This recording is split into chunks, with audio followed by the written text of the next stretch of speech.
Para sahabat inspirasi dimanapun Anda berada, bacaan diambil dari Lukas pasal 1 ayat 37. Sebab bagi Allah tidak ada yang mustahil.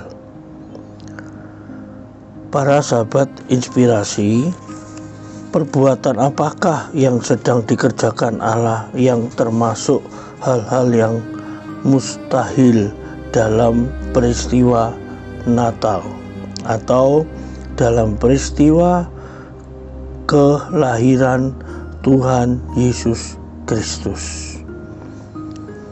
Di dalam Injil Lukas pasal yang pertama ayat yang ke-34 dan ayat 35 disebutkan bahwa kemustahilan yang Allah lakukan dalam peristiwa kelahiran Yesus Kristus adalah kehamilan seorang perawan oleh karena Roh Kudus.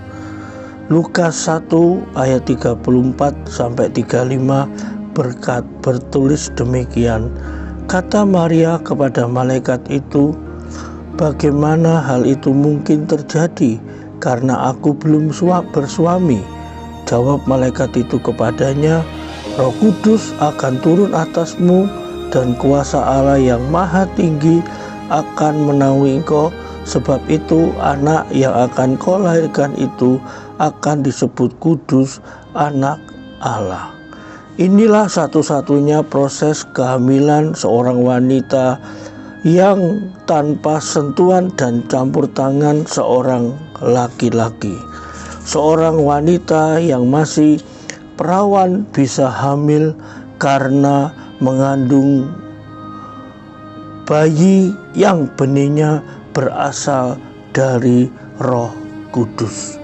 Hal ini merupakan suatu kemustahilan bagi kandungan yang pada umumnya dialami oleh para wanita yang sudah bersuami.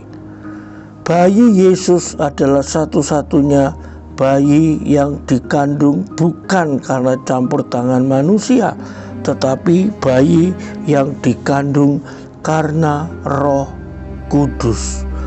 Inilah peristiwa kemustahilan yang dikerjakan oleh Allah.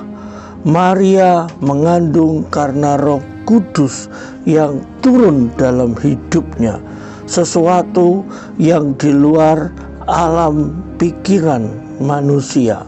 Benih Yesus benar-benar berasal dari Roh Kudus, bukan berasal dari Yusuf, suami Maria.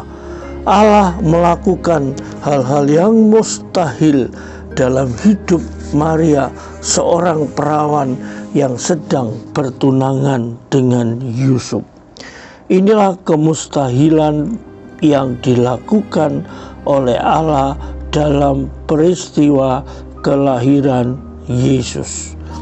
Hal yang kedua yang dilakukan Allah dalam kemustahilan adalah ketika Allah mengambil rupa seorang hamba, sebagaimana tertulis di dalam kitab Filipi pasal yang kedua.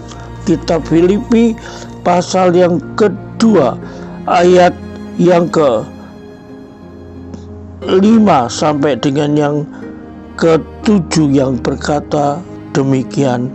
Hendaklah kamu dalam hidupmu bersama menaruh pikiran dan perasaan yang terdapat juga dalam Kristus Yesus, yang walaupun dalam rupa Allah tidak menganggap kesetaraan dengan Allah itu sebagai milik yang harus dipertahankan, melainkan telah mengosongkan dirinya sendiri dan mengambil rupa seorang hamba dan menjadi sama seperti manusia. Allah mengambil rupa seorang manusia, menjadi hamba melayani manusia.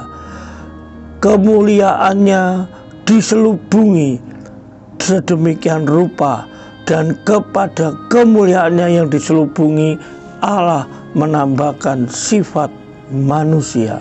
Maka Allah mengambil rupa seorang manusia, itu merupakan sesuatu hal yang mustahil. Mana mungkin Allah yang tak terbatas, Allah yang sungguh maha kuasa, bisa membatasi diri menjadi seorang manusia dalam diri Yesus Kristus. Sahabat inspirasi dimanapun Anda berada, kemustahilan itu dilakukan Allah untuk menyelamatkan manusia berdosa. Percayakah saudara semuanya? Mari kita berdoa. Tuhan Yesus, kiranya firman-Mu yang berbicara tentang kemustahilan Allah boleh didengar dan boleh dimengerti oleh kami yang mendengarkannya. Biarlah berkat firman ini menguatkan para pendengar inspirasi dimanapun mereka berada, dalam nama Yesus. Amin.